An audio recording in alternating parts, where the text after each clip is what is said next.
अच्छा जी, एक सवाल बार बार पूछा जाता है और मैं इसको अवॉइड भी करता हूँ। मैं सियासत के बारे में बात नहीं करना चाहता,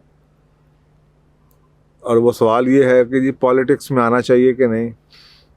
मेरा ख्याल है ये आपका अपना फैसला है, लेकिन आपको कुछ बातों का पता होना चाहिए कि कहते हैं ना, begin with and in mind. काम के आगाज़ से पहले काम के अंजाम पे नज़र रखो। तो आपको ये पता होना चाहिए कि जी अगर आप इसमें जाना चाह रहे हैं तो ये क्या चीज़ है। अगर आप टिपिकली डिक्शनरी में पॉलिटिक्स की डेफिनेशन को देखें तो कहा जाता है कि वो तमाम एक्टिविटीज़ जो कि एक मुल्क या एक एरिए को चलाने के लिए की जाती हैं, और स्पेशली दो पार्टियों के दरमियान जो डिबेट होती है उसको पॉलिटिक्स कहते हैं। चलें, वो डिबेट वाला तो हिस्सा साइड पे रखें। अब तो मेरा ख्याल है गवर्नेंस कम होती है और मुल्क को चलाने की बातें कम की जाती हैं और सिर्फ डिबेट ही होती है। लेकिन अगर आप इसको गौर से देखें तो फिर ये है कि यार गवर्नेंस, अगर इसका मतलब ये है कि अगर मुल्क को चलाने के लिए जो तमाम एक्टिविटीज़ हैं वो पॉलिटिक्स, इसमें तो कोई गलत बात नहीं है। लेकिन पाकिस्तान जैसे मुल्क की अगर आप एग्ज़ाम्पल लें तो दो चीज़ों का ख्याल करना ज़रूरी है। एक तो ये कि जो आपकी पॉलिटिक्स है वो किस किस किस बाउंड्री में या किस आपके जगह से गाइडेंस लेती है, किस मॉरल सिस्टम से गाइडेंस लेती है। अक्सर बात हम रसूल पाक सल्लल्लाहु अलैहि वसल्लम की एग्जांपल देते हैं कि जी आप बहुत बड़े लीडर थे, आपने बिज़नेस फ्रंट पे, ट्रेडिंग के फ्रंट पे, as a husband, as a religious leader और as a political leader, as a military commander, तमाम एरियाज़ के अंदर माशाल्लाह आपने बहुत किया। तो आप उसकी एग्जांपल लोग देते हैं कि जी पॉलिटिक्स तो ख़राब नहीं है। तो बात यह है कि वो पॉलिटिक्स क्या थी, उस पॉलिटिक्स की गाइडलाइंस कहाँ से आती थी। तो अगर तो आप ये समझते हैं कि दीन के जो अल्लाह सुब्हानहू तआला ने इंसान को, हमें ज़िम्मेदारी दिया मुसलमान को, अल्लाह के निज़ाम को, दीन की अकामत दीन जिसे कहते हैं, दीन को कायम करने की, दीन को कायम करना अगर आपने है और उस दीन को कायम करने के लिए आप सियासत में आना चाहते हैं, तो मेरा ख्याल है कि आज के दौर में उसमें प्रिंसिपली कोई डिसएग्रीमेंट नहीं है, वो तो होना चाहिए। लेकिन क्वेश्चन ये है कि क्या आज की सियासत दीन की सियासत है? आज की सियासत में आपको कोई नज़र आता है कि जी दीन का एलिमेंट हो? आज की सियासत तो एक दूसरे को लेट डाउन करने का नाम है।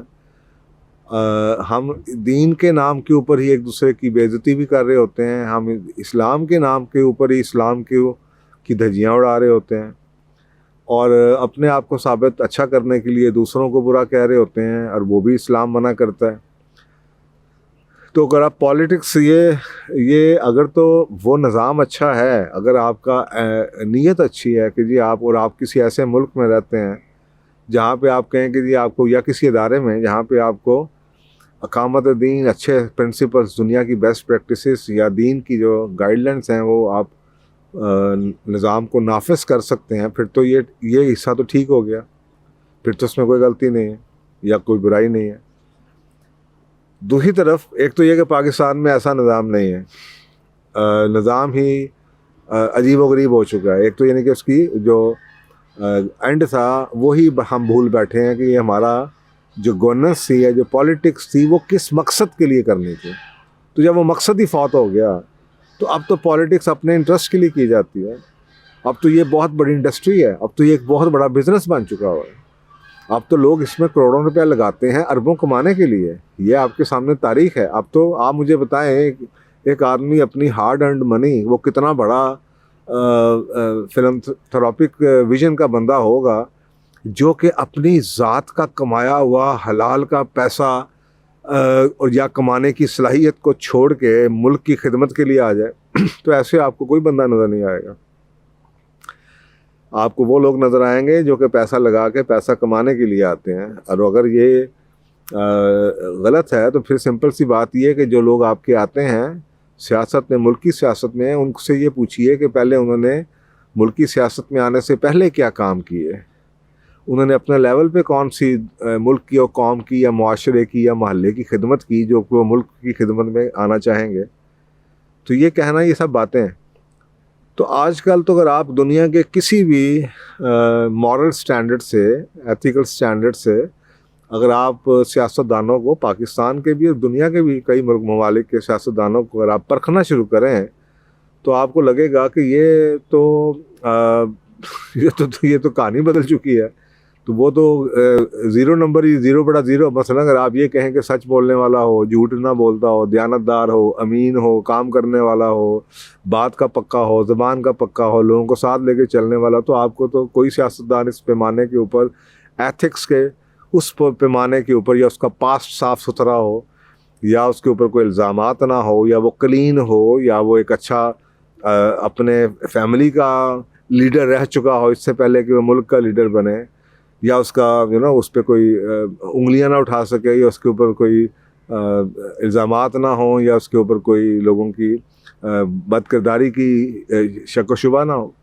तो इस पैमाने के ऊपर तो आजकल तो हमने हर झूठ को, हर बात को, हर बेज़ुबानी को, ज़बान दराजी को या बदजुबानी को हमने सियासत के अंदर ही शामिल कर दिया कि ये तो सियासत में होता है। हम झूठ बोलते हैं लगातार और उसको आगे से हम कहते हैं कि जी ये तो सियासत में ऐसा होता है।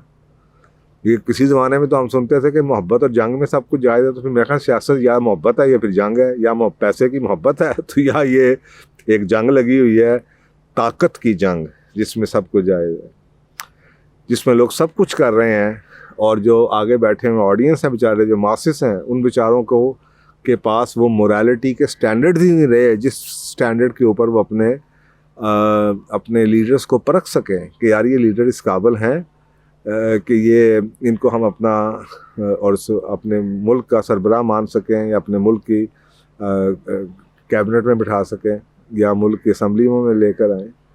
तो वो जो ईमानदारी होती थी, वादा होता था कि वादों का पक्का है, झूठ नहीं बोलता, ज़ुबान का पक्का है, ये सब बातें पीछे रह गई हैं। तो मेरा ख्याल है अल्लामा इकबाल ने इसी तरह की सियासत को बहुत देर पहले, 100-125 साल पहले ही उन्होंने एनविजिज कर लिया था। वो हम अपने हर बड़े को याद तो करते हैं उसकी डेथ के बाद, उसके त्यौहार भी मनाते हैं, लेकिन उसकी तालीमात को भूल जाते हैं।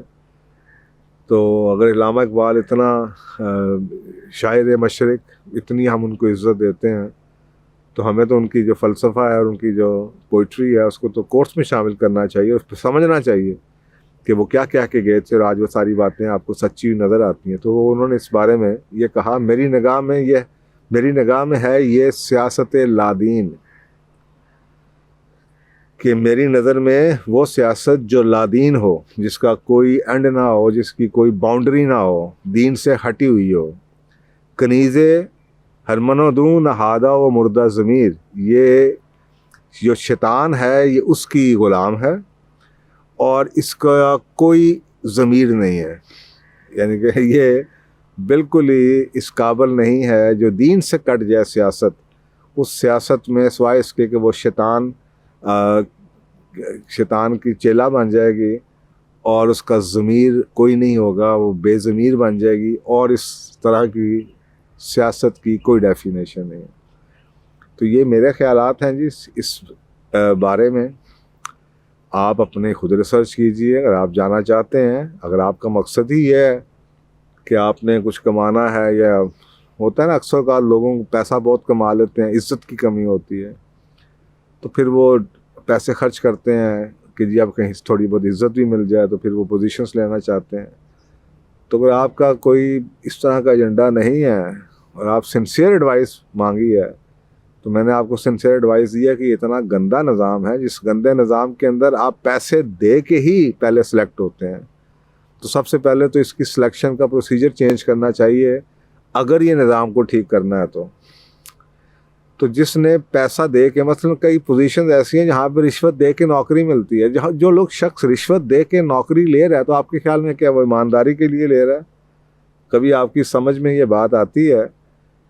तो अगर ये कानून ठीक है कि बुरा काम करके नेकी करना, तो फिर तो रॉबिन हुड भी बड़ा ठीक था, जो अमीरों से छीन के चोरियां करके डाके डाल के गरीबों में बांटा करता था। फिर तो फूलन देवी को भी आपको इनाम देना चाहिए, वो इंडिया में जो थी, जो गरीबों से चोरियां करके डाके डाल के कत्लो गारत करके गरीबों में बांटा करती थी। और पाकिस्तान के अंदर भी आपको ऐसे बहुत से सोशल वर्कर्स मिल जाएंगे जो कि बहुत ही बुराइयां करते हैं, लेकिन एक स्पेशल सेगमेंट में उनका बड़ा अच्छा नाम भी है, काम भी याद रखा जाता है। तो अगर ये कानून ठीक है कि जी गलत काम कर लेना चाहिए, तो फिर वही बात आ गई कि जी अगर हराम कमा के आप हलाल काम में डालना चाहिए, क्या उसका रिवॉर्ड है? ये तो किसी आलम से आप फतवा ले लीजिए। तो इसलिए मेरे तो ये है कि जी जिस चीज़ की बुनियाद ही गलत है, वो ऊपर स्ट्रक्चर उसका या उसकी बिल्डिंग ठीक नहीं हो सकती। तो आपको भी चाहिए कि इसके बारे में सोचिए और फिर आपका जो एजेंडा है, जो आपका ऑब्जेक्टिव है, उसके बारे में जो आपने फैसला करना है कर लीजिए। जज़ाकल्लाह।